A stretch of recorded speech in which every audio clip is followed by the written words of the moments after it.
can talk about vectors, I should probably talk about coordinate systems, right? So coordinate system, the notion of a coordinate system is fairly simple. If you have a two-dimensional situation, we usually use x this way and y that way, right? So if you give me a point in a two-dimensional space, right, you can characterize that point like this one, let's say P, in terms of its x and y coordinates, right? So we'll usually write what? Something like A comma B, right? Now, we also will talk about three-dimensional space in here, right? So we also need three-dimensional coordinate systems. I do my best to illustrate that up here. I usually draw something like this. I mean, we don't have a three-dimensional whiteboard. Those are more expensive. So I usually draw z as the upward direction. I draw y this way, and I draw x coming out of the board, like so. All right. Now, if I have a point in three dimensions, again, I can specifically characterize where that point is by, let's giving a label, say P. And so it would be something like ABC, right?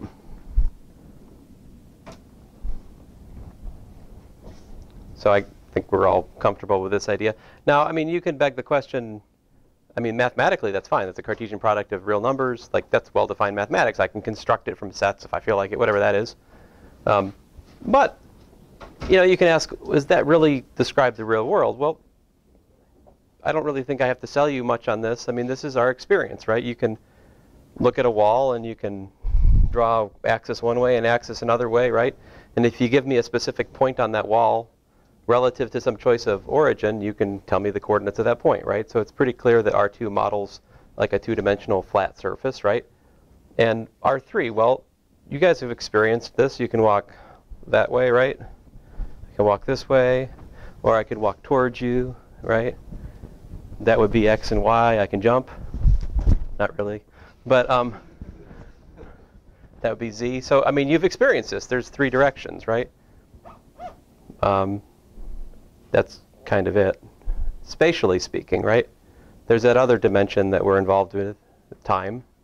Like it or not, you're traveling forward in time. No way around that as far as I know.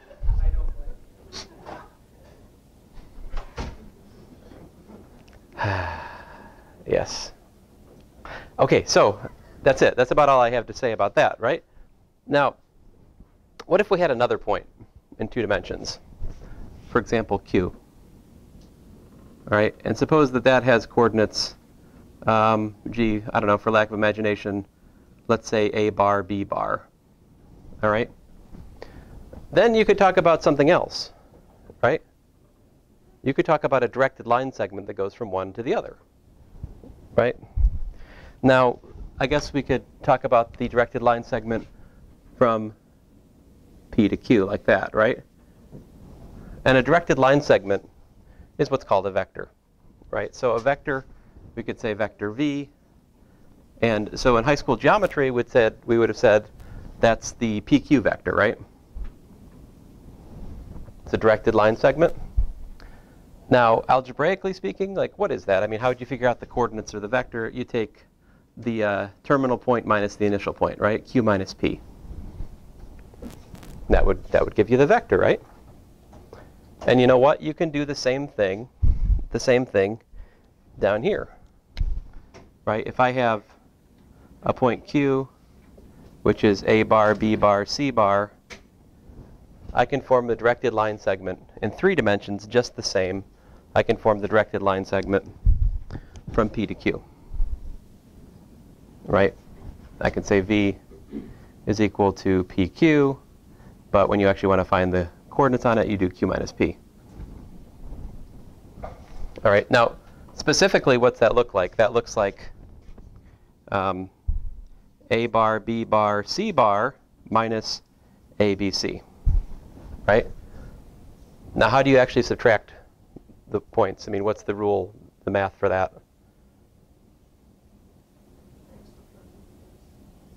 Yeah, x subtracts into x, y subtracts into y.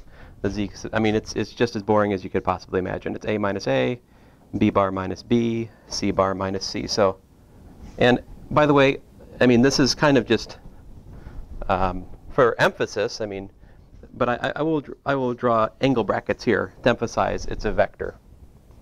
Okay, you're like, where'd they come from? They came from the need for me to emphasize to you that is a vector. It is a directed line segment. You'd say, but it's also a pair of 3 numbers. I can associate it with a point. Right? That's true. That comment is not pointless. In fact, the point, sorry. In fact, the point that it points to, you could get by taking this vector v and parallel transporting it back to here, putting the base of the vector at the origin, and then voila, that vector there, v, same vector v, based at the origin, right? So v equal to a minus a bar.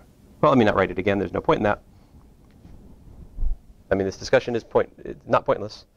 Oh, I'll shut up. All right, so the point that it points to is right there, right? I mean, so there is obviously a correspondence between vectors and points, right? To each vector based at the origin, there corresponds a point and vice versa. But I think it's better to illustrate vectors with a prop, so that's why I brought this. So there we go. So what I was really saying is you could take this vector and move it here like so. But, I mean, this is a good example of a vector, right? You have a base point here, and it points in a certain direction, right? It could point up. It could point in the x direction. It could point, x direction, point in the y direction, z direction, minus z direction. You could illustrate making it shorter, like so. Or you could scalar multiply it by about 2, like that. There you go. It's a vector. Now, the length of this vector is actually, I don't know, I haven't measured it, but it is, you could talk about this vector as an actual displacement, right? I mean, as an actual, turn it off before I get hurt. The length of this vector is an honest-to-goodness length, right? It's about 3 feet or whatever. There are other vectors we'll talk about in here, which the length of the vector, let's say, is not really a physical length. Like we'll talk about force vectors. I don't know how long I wanted to commit to that. Grief. So let's see here.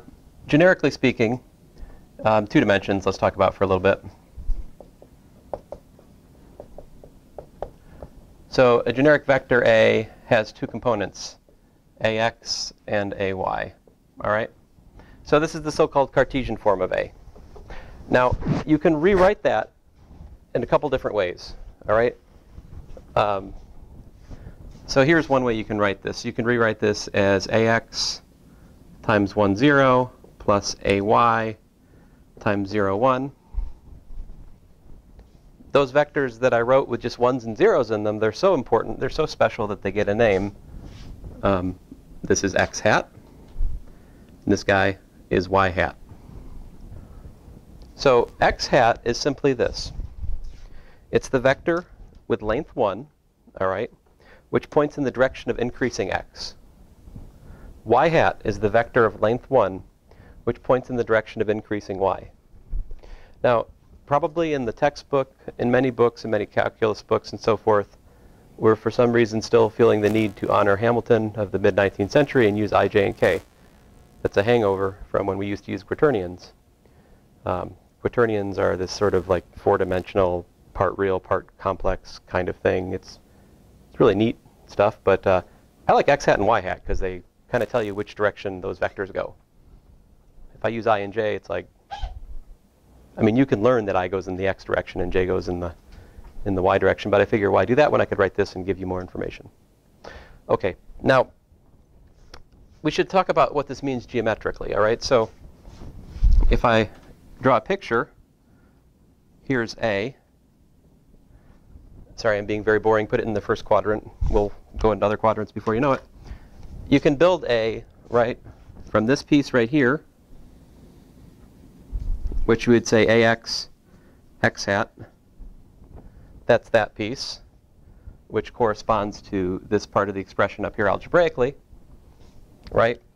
And when we add vectors, we add them tip to tail. All right, so if I add ax times x hat plus ay times y hat, that gives me the tip-to-tail geometric sum of those two vectors. All right. So this is called a vector resolution, if you like. It's a resolution of A into its x component vector and its y component vector. All right.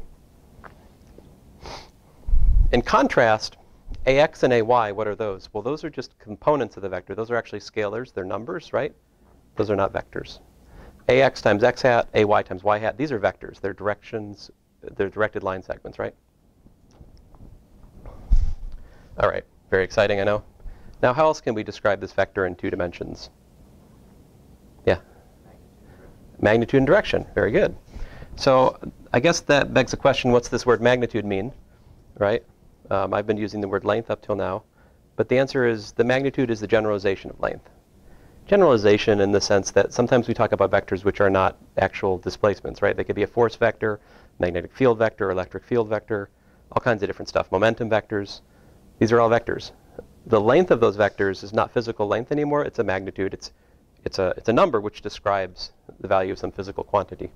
More to the point here, though, in math, sometimes we use this symbol for the length of A.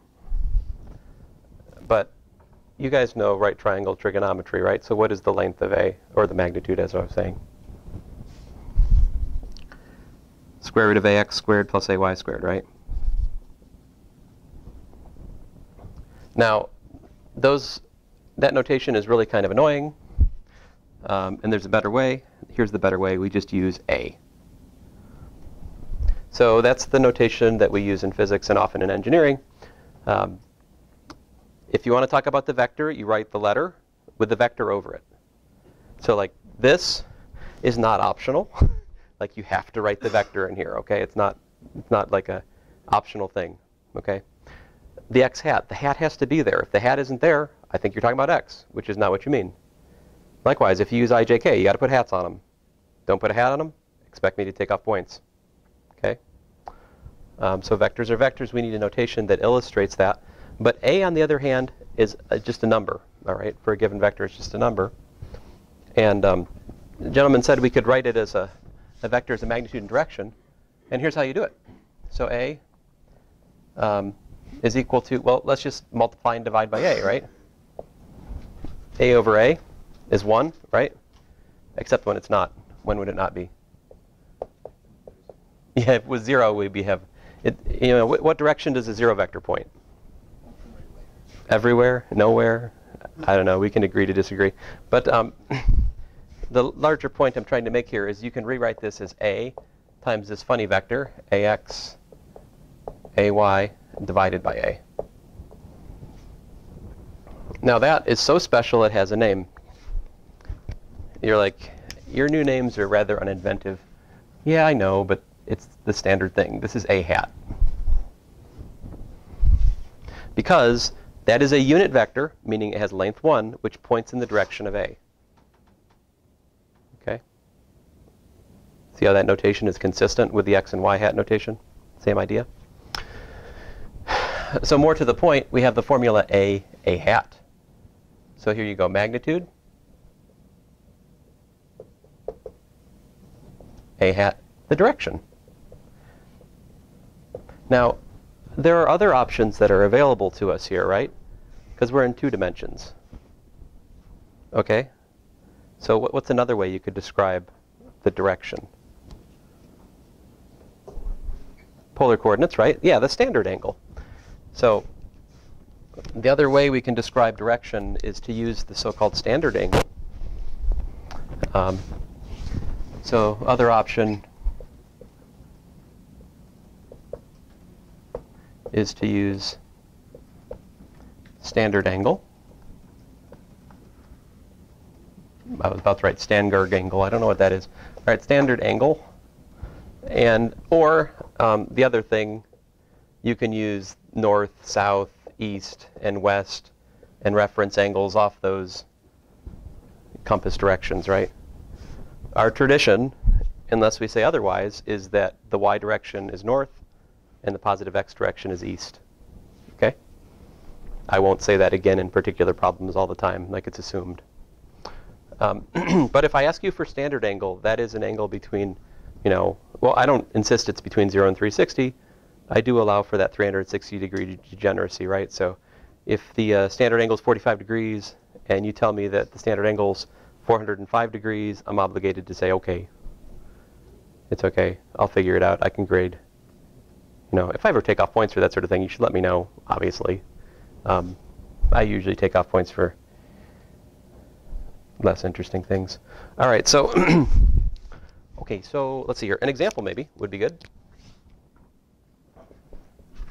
So let's talk about a force vector. And we could give a force vector of, say, 5 newtons, comma, let's say minus 5 newtons, comma, 5 newtons. I want to keep myself from having to get out my calculator just yet. Now, so what's the magnitude of this force?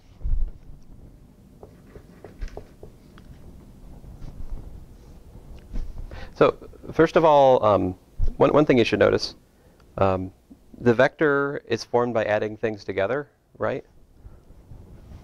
So it goes to reason that the components have to have the same units. As a matter of custom, the easy thing to do here is to just kind of pull out the newtons and just put them out here, right?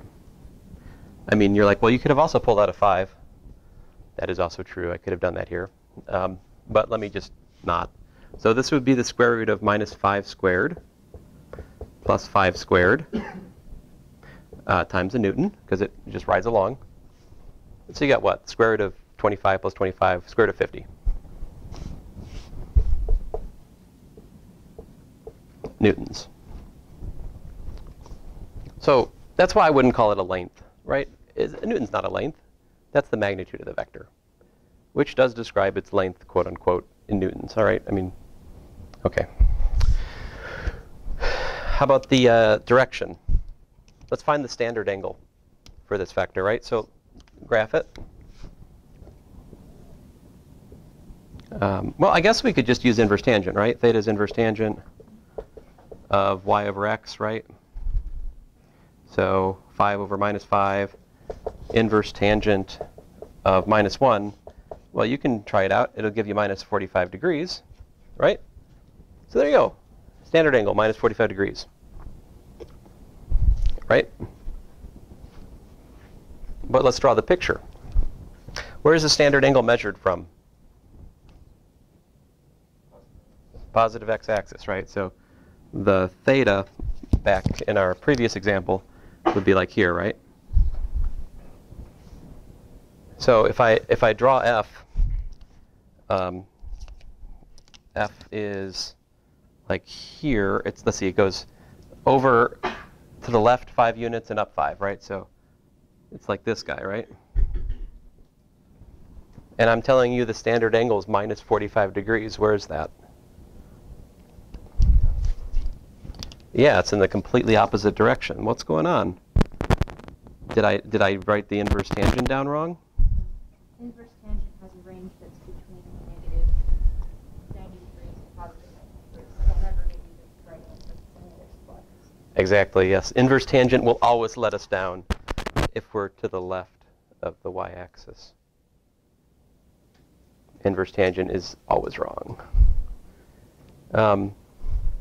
On the y-axis itself, inverse tangent's really confused, because there you've got like a number divided by 0, which gives you infinity. It's like, I mean, I don't know. In a limiting sense, it'll give you plus and minus 90 degrees, which makes sense.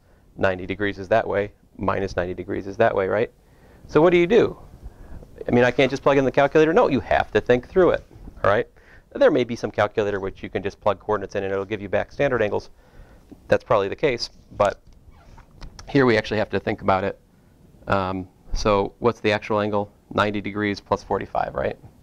Or you could say 180 degrees. So we got what, 135? 135 degrees. So false. So what I'm trying to caution you is you probably need to go back and review your polar coordinate stuff. If you're like If this is news to you that inverse tangent doesn't always give you the right answer, then you need to go back and review trig. Although the homework will help you remember this also. So, okay, so those are your options for two-dimensional vectors. We have a magnitude, we have a direction. Oh, what would f hat be here? Before I erase this, what's the unit vector in the f direction?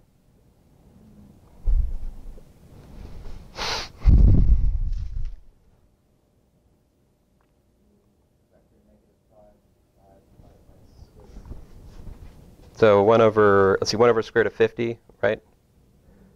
Newtons times minus 5 newtons, right? You notice that the newtons cancel? That's no accident. It's a unit vector. It really, the unit vectors are actually do have, honest to goodness, length 1. I mean, they're dimensionless. And how about the square root of 50? Well, what's that? I mean, you could pull out the 5. You got 5 over the square root of 50 minus 1, 1. Can you simplify that? It's 1 over the square root of 2 minus 1, 1. There you go. That is so-called the unit vector in the direction of f hat.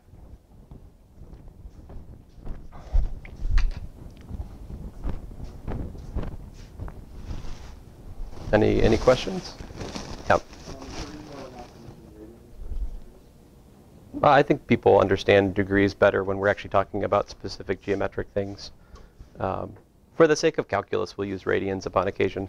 I mean, we work in this somewhat hypocritical middle ground where we assume that calculus is done with radians because the derivative of sine is cosine, derivative of cosine is minus sine, right? And yet I will often use degrees to communicate geometric measures to you, because if I said 45 degrees, you know what I'm talking about. If I gave you the corresponding radians, I don't think anybody understands. Yeah. Sorry, I'm still a bit confused as to how to put the original f hat equation together. Why is the square root of 50f underneath of 1? Definition. So the definition of f hat is f divided by the magnitude of f. Let me do another example.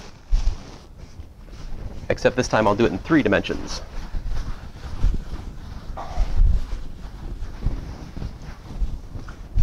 I want to point out a trick to you guys while we're at it. Oh, actually, before I talk to you about 3-dimensional examples, though, let me just set aside that comment. What should we do? I mean, what is the length of a 3-dimensional vector?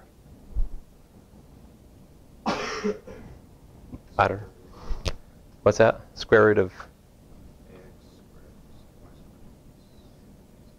az squared? What if I don't believe you? Let's draw a picture. So distance in 3 dimensions. So will you agree with me that whatever we figure out for vectors based at the origin, it should be the same for vectors based somewhere else? Right? If I figure out how to calculate the length of a vector based at the origin, it ought to tell me how to calculate the length of the vector everywhere else. I think you can allow me that slight lack of generality. Let's base our vector at the origin. That's where pictures are easiest to draw. So here you go. Here's my vector. And I'm going to put it in octant 1. Don't ask me where the other octants are. I don't know. No one ever told me.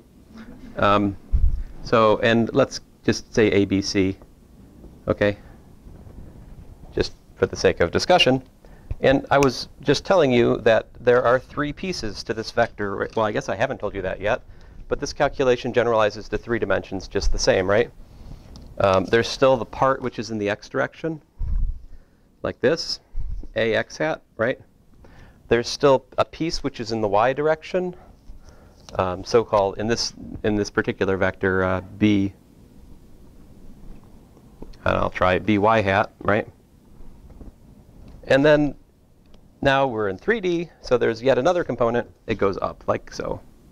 Notice I'm adding the vectors tip to tail, so cz hat. And so, like, the algebra of what I just did is simply that you can break this into a comma 0 comma 0 plus 0 comma b comma 0 plus 0 comma 0 comma c, and then you can pull out the constants.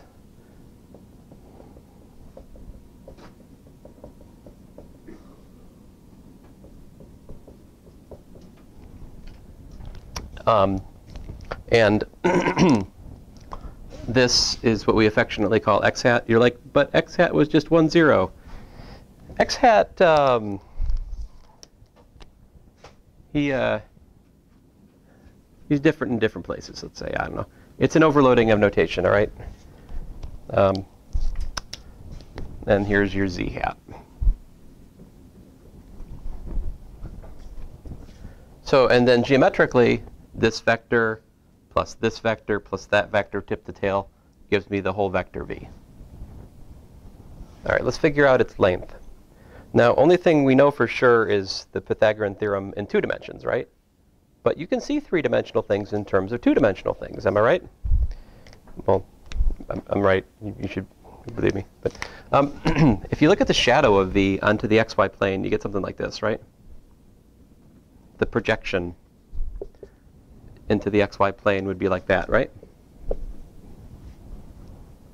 So, and if you think about it, there's a vertical triangle here, which makes a right triangle, right? And there's a horizontal triangle, which is also a right triangle, right? Let's start with the horizontal triangle. What's the length of the hypotenuse, which is the dotted line? Square root of what? Yeah, a squared plus b squared, right? Because those are the lengths. By the way, it wouldn't matter if the vector was in a different octant. Then you just have like the length would be minus a or minus b, but the square kills the minuses in the other places, right? If you had negative values, it wouldn't really change this. Okay, well then, focus on the vertical triangle, right? We have the two sides of this right triangle. One has length c, one has length squared of a squared plus b squared. So what's the length of the hypotenuse, which is this guy up here? Square root of a squared plus b squared, right? Squared plus c squared. And now we have verified the claim the gentleman made a minute or two ago, that to find the length of a 3-dimensional vector, you simply take the square root of the sums of the squares of the components. In other words, the length of v, which we will denote v, all right, is, in this case, the square root of a squared plus b squared plus c squared. And there you go.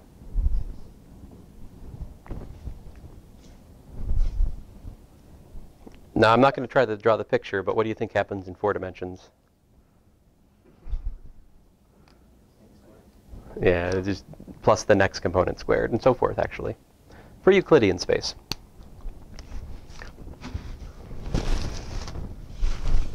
Okay, so for a 3-dimensional vector,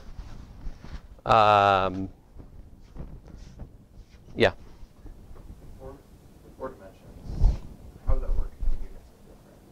If you're considering time in 4 dimensions. Oh, well, in fact, that's a good question, because time would be dimensionally inconsistent, wouldn't it?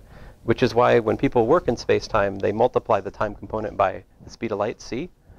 So you got like meters per second times seconds, which gives you back meters. So if you look at relativity books, they'll actually scale ordinary time by the speed of light to make it dimensional. That's a very good question. I mean, in math, we just work with x, y, z, and units. What units? Right, we work with numbers. But anyway, there are mathematicians who care about these things. But anyway, so what's the standard angle of v?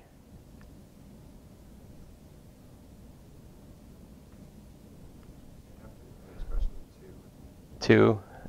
Yeah, you might be right. Is 2 enough? 3 is definitely enough. If you measure the angles relative to the coordinate axis, these are called the Euler angles, alpha, beta, gamma. Classically speaking, people use those, but it's kind of a nuisance. I mean, I can draw them for you if you want.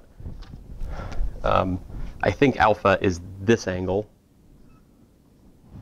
Beta is like this angle.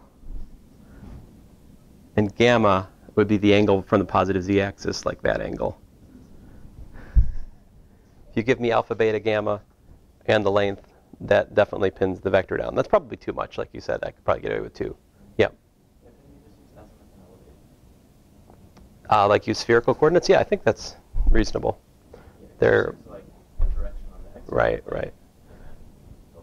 But as you can see from our discussion, you'd have different choices, right? I mean, two-dimensional case, if I ask for standard angle, there is a standard angle, right?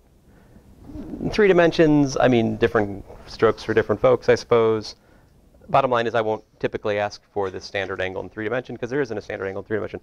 In 3 dimensions, I will typically, if I'm going to ask this kind of question, I'd ask you for like, what's the unit vector in the direction of v? So just to give you a specific example and to show you a trick, suppose v is equal to, goodness gracious, how about 200 minus 100, 200, cats. I mean, it doesn't matter. You could talk about vectors of cats. Why not? All right. So what's the magnitude? How many cats is this? Well, that's not a, I mean, that's obvious. I mean, if there's any cat, it's too many. But square root of 200 squared plus 100 squared plus 200 squared. I'm just ignoring the minuses because the natural enemy of the minus is the square function. So, I mean, and you could stick in your calculator 100, 200, and 200 again, but why do that when you can factor out 100 squared, right? Just pull 100 out. It's 100 cats times the square root of 4 plus 1 plus 4. Otherwise known as the square root of 9. 9 times the square root of 9 is 3, so it's 300 cats.